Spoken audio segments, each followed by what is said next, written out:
Hey there, Trainer Tia coming to you from FitPro with a special video today on heat training rules. Heat training rules. So I live here in Phoenix, Arizona. It's really hot and really dry, and it's really tough conditions to train outside, especially during the late spring, summer, and early fall. Now, one of my favorite things to do is to train in the heat because it has so many benefits if you can figure out how to crack the code on how to do it.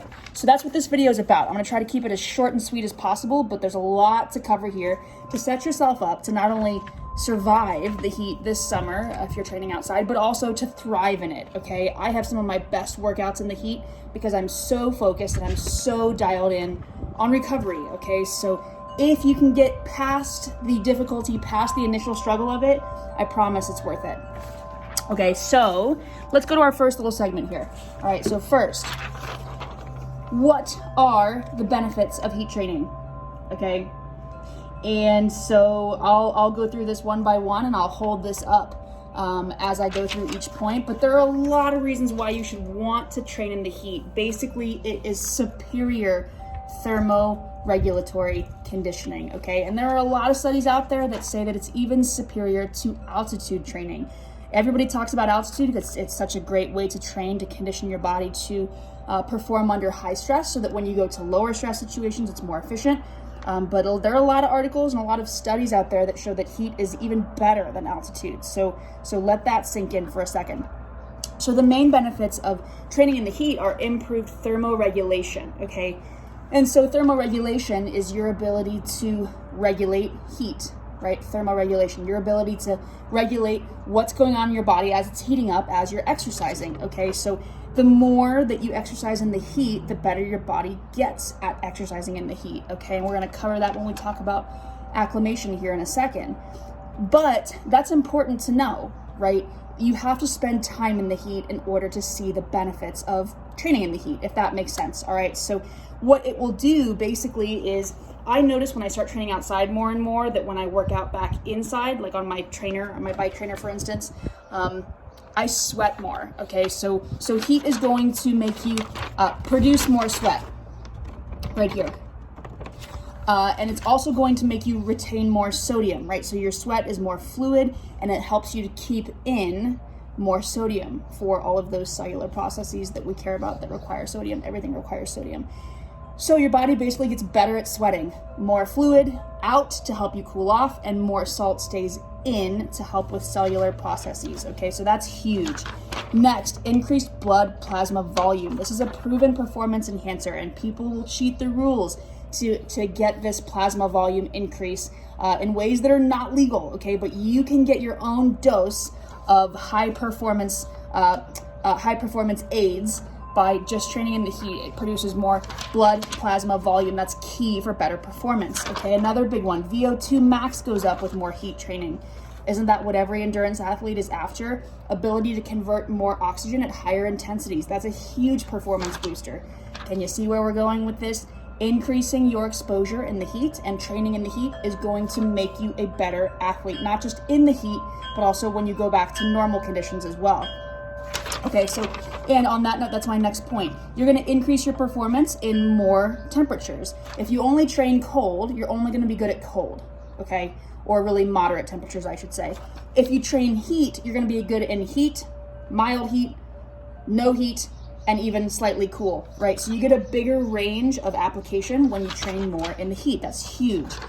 Last one, big one, decreased heart rate in high intensities, okay? So you're training your body basically to deal with a more intense training scenario so that when you go back to lower intensity training scenarios, your heart rate stays lower. You conserve those beats per minute and you're more efficient at lower intensities. Okay, and you're even more efficient at those higher intensities too because that's what you're training, all right? So all around, training in the heat improves your thermoregulation and it improves your performance, not only in the heat, but outside of the heat as well. Another one that people should care about if they're thinking about weight loss, you're gonna increase your calorie burn and the metabolic after effect from heat workouts. This is why hot yoga, Bikram yoga, and other hot workouts work, right? Because your body has to increase recovery measures after being exposed to the heat. And so that's going to increase the metabolic effects after, all right? Final point it will increase your need for technique, precision, and focus. This is my favorite part about the heat. You might not like this at first, but if you're training in the heat, you have to be dialed in, right? There's no room for wasted movements, wasted technique, inefficiencies, mind wandering. You have to be laser focused on what you're doing, how you're moving, and when food comes in, when water comes in, when salt comes in, etc. So I like how intense that is, and as you get better at it, you may come to enjoy that challenge as well. So long story short, the benefits of training in the heat are huge, not just in the heat, but also outside of the heat if you go back to normal temperatures as well. So, okay, let's decide you're like, okay, I'm ready to train in the heat. How do I do it? How do I get better at it? Next point is, number one, if you want to start training in the heat, you have to acclimate. Avoidance doesn't help, okay? This might sound really simple, and hopefully a light bulb goes off when you think about this. If you're avoiding the heat because you hate it, because you don't do well at it, you're not getting any better at it. If you expose yourself and acclimate to heat at later times in the day and at hotter temperatures, then you are increasing your tolerance. You're increasing your exposure, which then forces your body to adapt and to do better next time in the heat, okay? Now, I'm not hating on people who get up early to avoid the heat. I personally, I work late, so I sleep late, so I always miss that early bird window. There are plenty of people here in Phoenix who they will wake up early to beat the heat and to work out in the 80s and the low 90s versus the hundreds and the 110s. And if that's your strategy and that works for you, then hey, no problem. But if you're finding yourself wanting to be better in the heat, if you're finding the heat always breaking you down, or you're finding that you're just failing workouts in the heat, then you might want to acclimate yourself by going for lower intensity but hotter temperatures in order to force that acclimation. Of course, taking into account all the other measures of safety like hydration, nutrition, etc. Right? Don't be reckless with that. So let's decide that you want to acclimate. You say, okay, I want to get better in the heat. That's making sense to me. It can take 1 to 2 weeks. Okay, so that's not going to be fun. It's going to feel like crap. Anybody that's been zapped in the heat, it's killer. It's not enjoyable, okay? But you have to get over the hump, all right? That's how training in your body works. You have to essentially create such a stimulus that your body says, wow, we don't have the resources to adapt to this scenario right now, so let's either make more resources, let's recruit more resources, let's get more efficient with the resources that we have, etc. That's how you drive change, whether it's building muscle, getting faster, whatever the change is that you want. You have to kind of force in that adaptation to a certain extent, and heat acclimation is no exception to that. Okay, so you're going to want to increase your exposure and time of day. Again, being very prepared, that's my next point, and adjusting your expectations that you're not going to be quite as fast or be able to go quite as long as you're in hotter temperatures. But go later, go longer, get more of that exposure, okay? And adjust your intensity and your expectations. As you're going into hotter temperatures and you're going for longer in those temperatures, you're not going to perform as well. You're not going to feel as well at first until you acclimate, okay? So expect that. Don't expect it to be a cakewalk. It's just like any other training scenario, like I talked about. You have to force that adaptation. So you have to embrace the suck while you're acclimating, but realize the benefits and that there is a payoff if you do this safely and thoroughly, okay? So, all right, let's say that you've acclimated. What's next? Okay, the next thing on our checklist is prepare. Don't just go out into the hot temperatures without being prepared with what you're fueling up with. Okay, that's what I'm talking about here. Of course, I'm talking about sunscreen number one. Okay, don't be stupid going out into the heat without wearing sunscreen. I wear a 60. Okay, I'm not sponsored by this. This is not like my brand of choice. This is just what I have right now. I wear at least a 60, okay, every day. And bitch, don't be trying to get tan, okay? You gotta block that sun out. Don't be stupid, especially when the sun is very intense. All right, put that sunscreen on. At least 60 or 80 and reapply every couple of hours if you're out there for a while. Okay, so don't forget that. Number 2, hydration, super important. Bring extra water, bring tons of water, especially if you're here in Phoenix or somewhere where it's very dry. If you're out here in the desert, okay, I mean, it should be common sense. We're in the fucking desert, all right? You're gonna need a lot of water, so bring more than what you need. I always bring double what I think I'm gonna drink. and I drink a fair amount of water. I'm pretty aware of what my body needs. And so I'll bring double just in case I run into somebody and I start talking and I'm out there for longer than what I think. I take a wrong turn on the trails and again, I'm out there for longer than what I think. If I'm not expecting my body to be, if I've underestimated, just to be safe, to make sure I have enough water, I bring extra, I bring double. Okay, so you're gonna wanna get a container to carry your water. I have a little running belt right here. These are, I think, 9-ounce bottles. Don't be weird about this bouncing on your hips. A lot of people are like, well, I don't like the way it bounces on my hips, then find a different belt, because there are ones out there that don't bounce. Okay, this is Nathan. I've had this belt for like 5 years. It works awesome. All right, so anything over an hour, I'm carrying not only those, but also a hydration pack. Okay, so this is my hydration pack. It's kind of taken apart right now, but I've got this little hose and I can hold 2 liters of water and all my shit. Okay, I've done the Grand Canyon rim to rim to rim with this thing, and you can fit a lot of stuff in here. Again, this is Nathan, 2 liters, and I'll stop and refill that if I need to mid-run or whatever I'm doing. More than enough water, bring plenty, and bring some where you can easily get it on yourself. We're gonna talk about that here in a second for the next point, which is stay wet. But you gotta have water not only during, but also before. That's the most important part about hydration.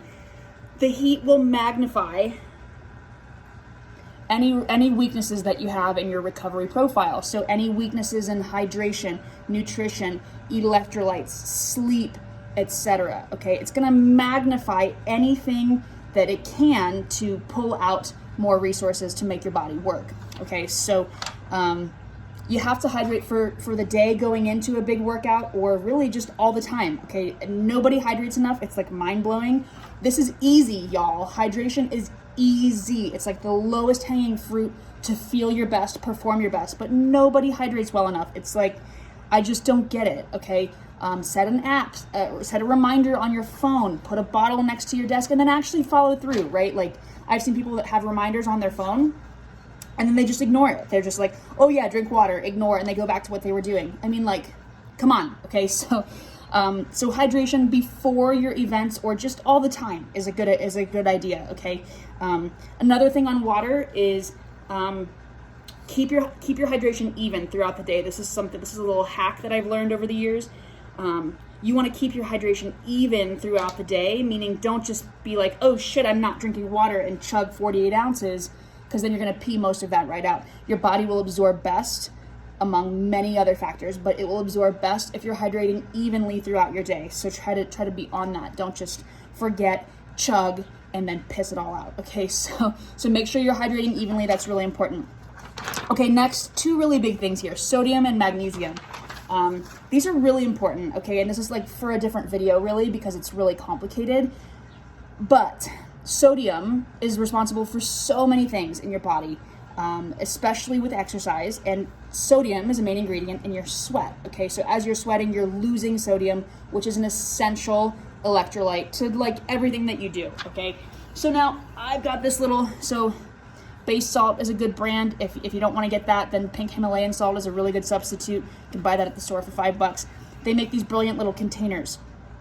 Okay, and I'm a low salt sweater. I've had tests done, and I know for a fact that I'm on the lower end of intake, and I'm still taking 2 licks of this and putting it in every single one of my bottles during exercise every 40 minutes or every 30 minutes in the heat. Okay, so I'm taking in a lot of salt. I'm not a cramper. I'm not a high salt sweater, and I'm still doing salt. Okay, so if you're not on salt and you're outside and you're wondering why the heat's kicking your ass, sodium might be a really big game changer. So pink Himalayan salt's what I'd recommend.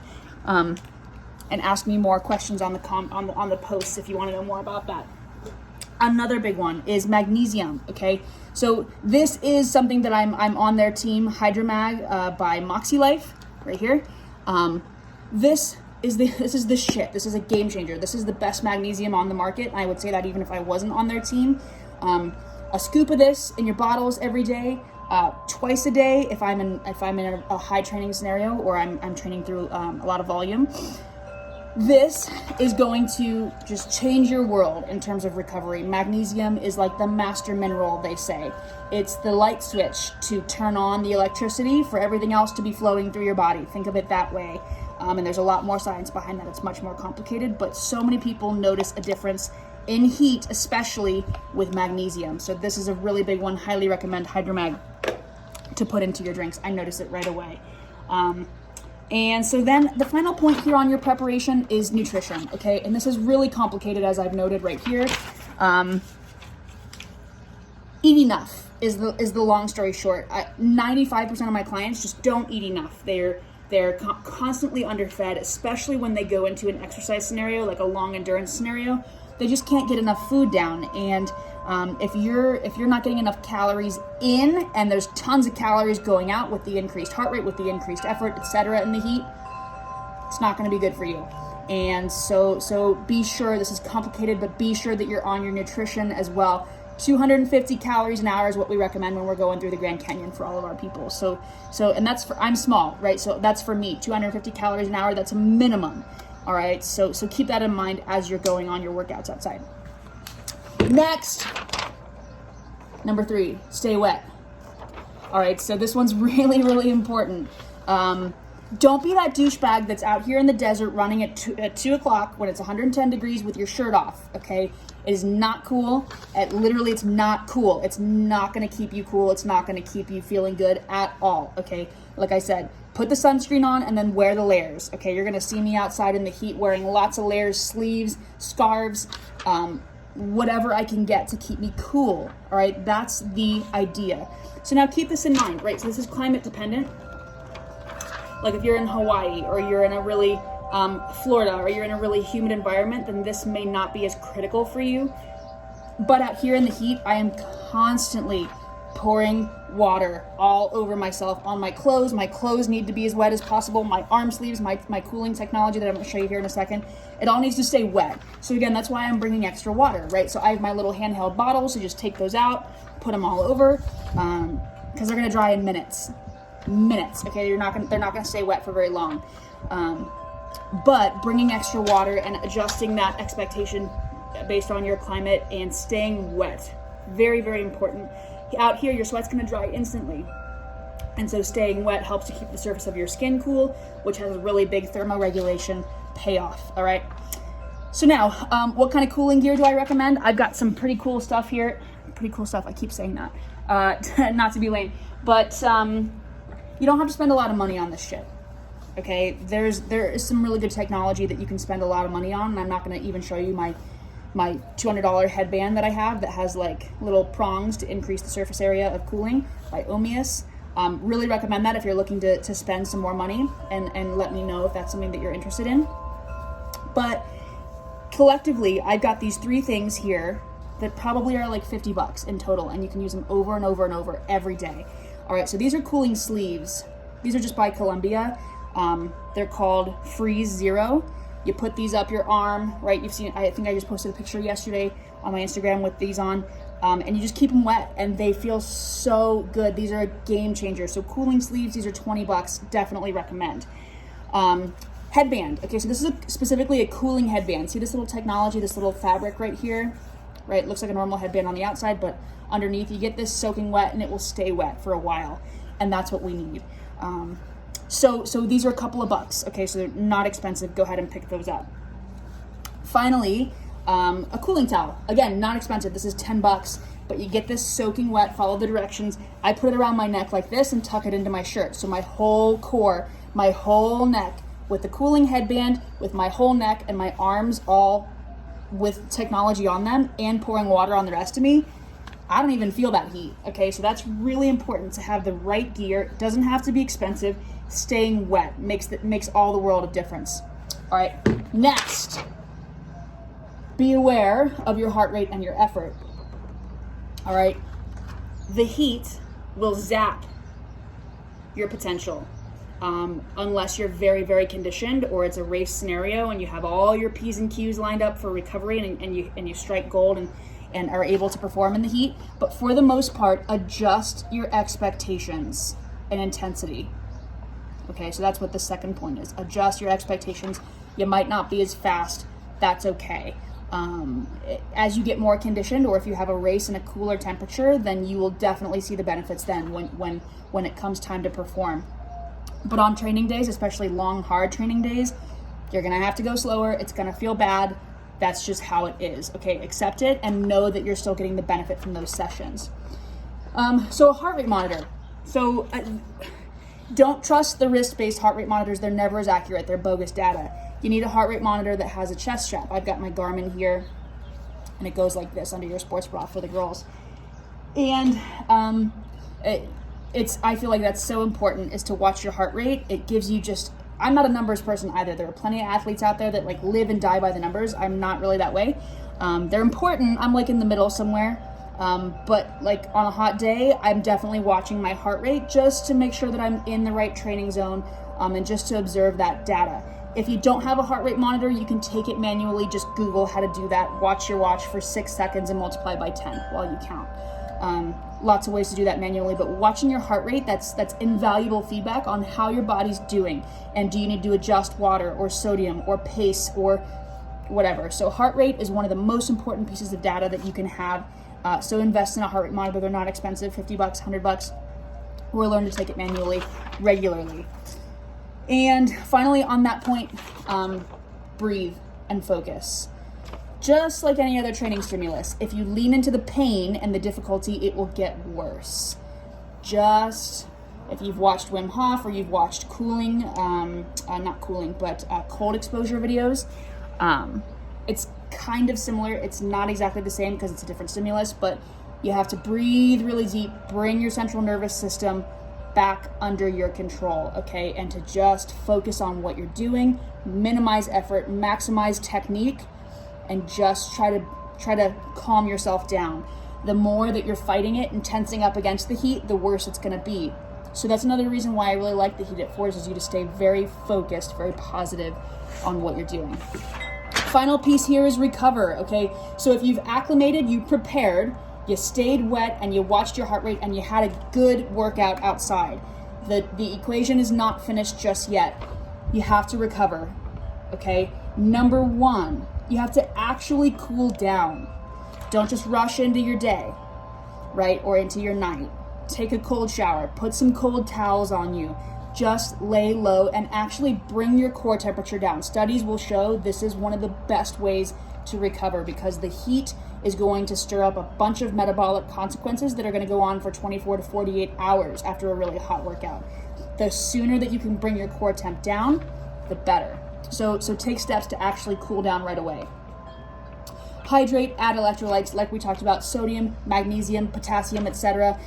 Be on your P's and Q's with getting stuff in to replenish what you just burned, okay? And so prepare for more downtime and more sleep. Heat is intense. It ups the ante of your normal workout. It makes any normal workout more intense and therefore requires more recovery. That's just a fact. So if you're in the heat a lot, expect to be a little bit more tired, to need a little bit more sleep, okay? So really take care of yourself. That is so important. And finally, try to eat as soon as you can. Sometimes if I have a really hot workout, a really hard workout, my stomach's off and I'm just not very hungry. And I gotta listen to my body. You know, I'm not gonna force feed myself to the point where I'm sick, but you do want to get some food in. Anything that sounds good, even if it's just a little bit of calories, ideally some carbs, 4-to-1, carbs to protein. Get something in as soon as your stomach will tolerate it, okay, within a half hour or an hour. Again, studies show that recovery window is really, really important for your long-term recovery, so try to focus on getting nutrition in as soon as you can after. Oh my gosh, this video turned out to be 25 minutes. It's so long. If you're still with me, then thanks for watching. And enjoy that heat training. Remember, it's a bitch, it's hard until your body gets used to it, but once your body gets used to it, like any other training plan that we do, it is worth it, okay? All right, guys, if you have any questions, please feel free to ask me on this post. Would be great so everybody can see the answer, or you can message me directly and I'm happy to help you. I love the heat. I've been through a lot of different adventures in the heat, and I've learned how to make it all work, so I'd love to help you as well. And so, okay guys, thanks for watching.